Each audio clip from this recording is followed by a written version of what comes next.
All right, this is Algebra 2, Lesson 34 on page 155. All right, so far in our uniform motion, we have had these formulas. The distance of one person is the exact same distance of the second person, right? They both run the same distance. Or we've had the sum of their distance is some number of miles or kilometers, right? Now we're going to have the distance of one plus some number of miles equals how far the second person has to go. So for example, we're going to New Orleans. You guys are at Sequitur, but I'm at my house, which is close to Healing Place, Highland Road at the interstate. Who has to travel farther to go to New Orleans? You or me? You do. Yeah, you do, right? So you have to travel my distance, right? Plus the number of miles from Sequitur to my house, right? So what that would look like is the distance of Miss Haley plus it's about 7 miles equals the distance of the Algebra 2 class, because y'all have to travel 7 more miles. Get it? That's what these are going to look like. And then it's just remembering distance equals rate times time. I said distance equals rate times time. All right, so I've got another example here, but we're going to do the two in the textbook first. It says, Millicent began the journey at 6 a.m.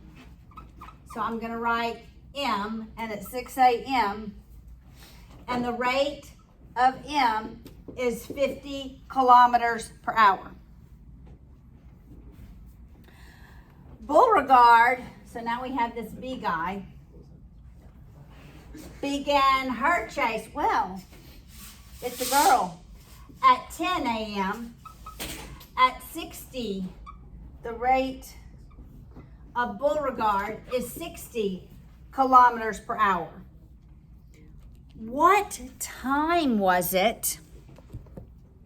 So they both begin the chase at the same time. All right, so let me just draw. Millicent is here, Beauregard is here. Boom, they go. Millicent is slower than Beauregard, right? Because Beauregard is traveling faster, right?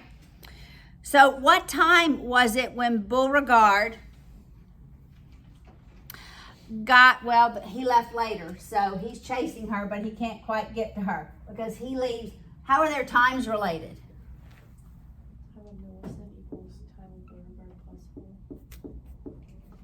Yeah, he leaves 4 hours earlier. Got it? All right, so at some point, Beauregard is within 40 kilometers of Millicent. You see that? So what is going to be my distance equation? My big equation.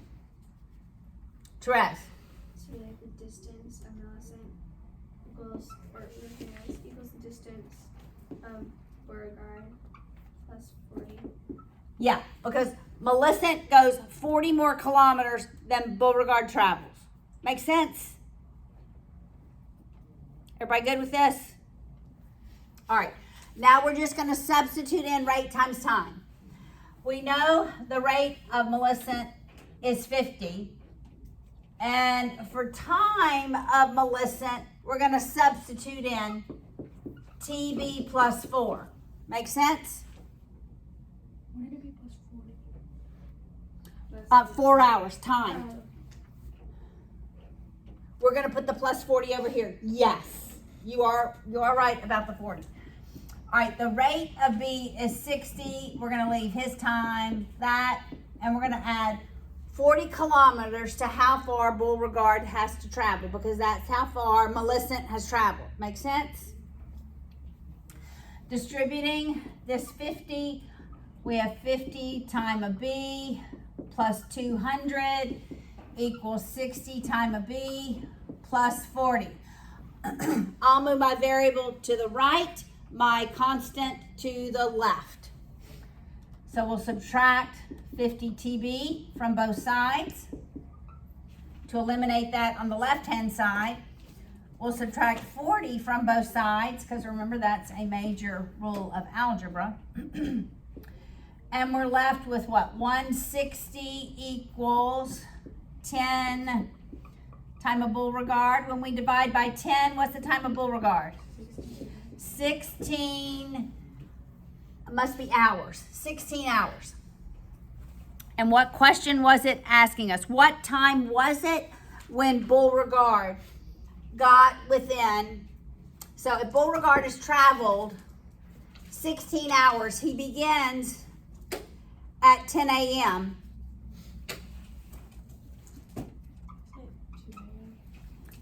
So to get to 10 p.m. is how many hours? That's 12. I need to go 4 more hours. So go 4 more hours from 10 p.m. to what? 2 a.m. Got it? All right, let's look at the second example, 34.2. Can't imagine anyone running for 16 hours, but maybe they weren't running. Maybe they were driving. You should never drive 16 hours in a row. Just saying. I shouldn't drive 16 hours without stopping. All right. When the sheriff began his pursuit, Robin Hood was already 7 miles out. So the sheriff begins, and Robin Hood is already 7 miles ahead. Got it? Here goes the sheriff. Robin Hood's already 7 miles out. You see how that helps me to know the formula? You do not have to draw the picture. It helps me to draw the picture. If the sheriff traveled at 6 miles per hour, so the rate of the sheriff was 6, while Robin Hood's rate was 2.5 miles per hour, the rate of Robin, I'm going to say 2.5. How long did it take the sheriff to catch up? Okay. What do we know about time?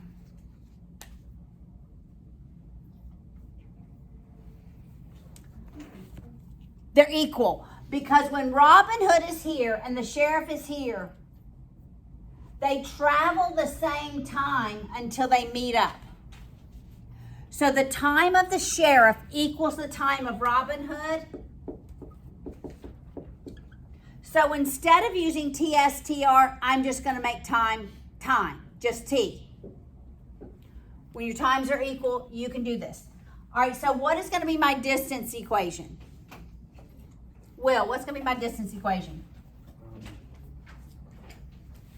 The distance of Robin Hood plus 7 equals the distance of the sheriff. Yes, that's exactly right. All right, so now let's just begin substituting.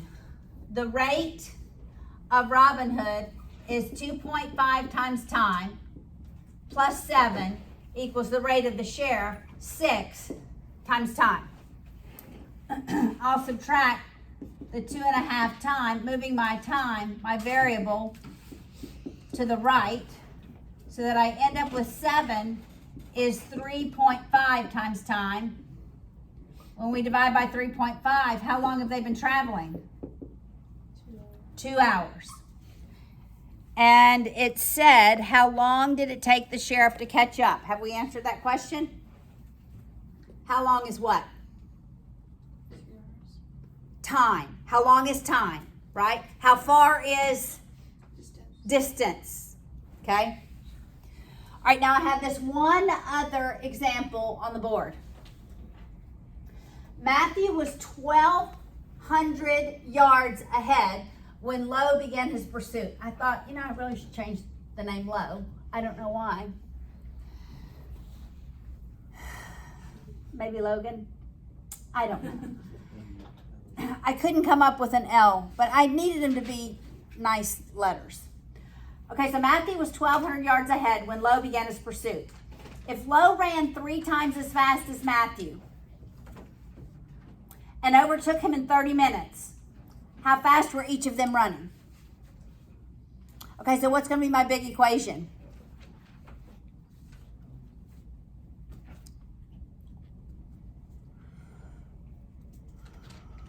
Whatever I'm thinking. What's going to be the big distance equation? The distance of Matthew plus 1,200 equals the distance of Lo. Why? Because he was 1,200 yards behind. Right. Lo has to travel however far Matthew travels plus the 1,200 yards that Matthew is ahead. All right. What else do we know? The rate of Matthew is 3 times the rate of Lo. No, it's the opposite. Who's faster, Lo or Matthew? Lo. Do you see that Lo is faster? Lo ran 3 times as fast as Matthew.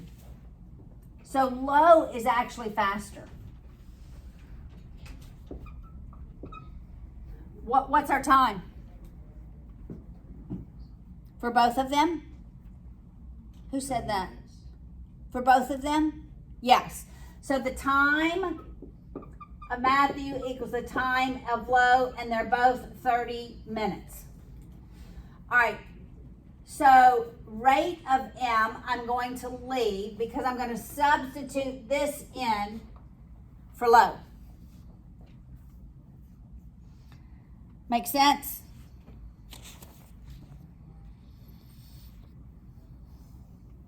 All right, so we have what, 30, what is his rate? We're gonna leave it rate of M, multiply it by 30, plus the 1,200 equals, for rate of L, I'm gonna put 3 rate of M, and that'll be times 30. So that we have 30 rate of M plus 1,200 equals 90 rate of M. Subtract your 30 rate of M from both sides.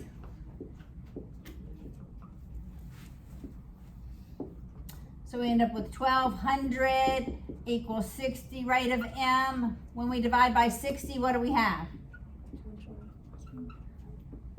Is it 20? Yeah. Rate of M is 20. All right. How fast were each of them going? So if Matthew's going 20 yards per minute, this is yards per minute, how fast is the other guy going? I have a question. Yes. So how would you know to make their time equal? Okay, a big clue is that Matthew is here. Lo is back here. And they both take off at the same time, just Matthew's ahead. So ready, set, go. And in 30 minutes, they're together. So the time that Matthew travels here is 30 minutes. The time that Lo travels is 30 minutes. So that's one way. Another way is time is not even mentioned in the problem. Oftentimes when time is not mentioned anywhere in the words, your times are equal. I can't think of a time when they're not equal. Time. Use time way too much. All right, so if 20 is the rate of M, what's the rate of L? 60. Okay,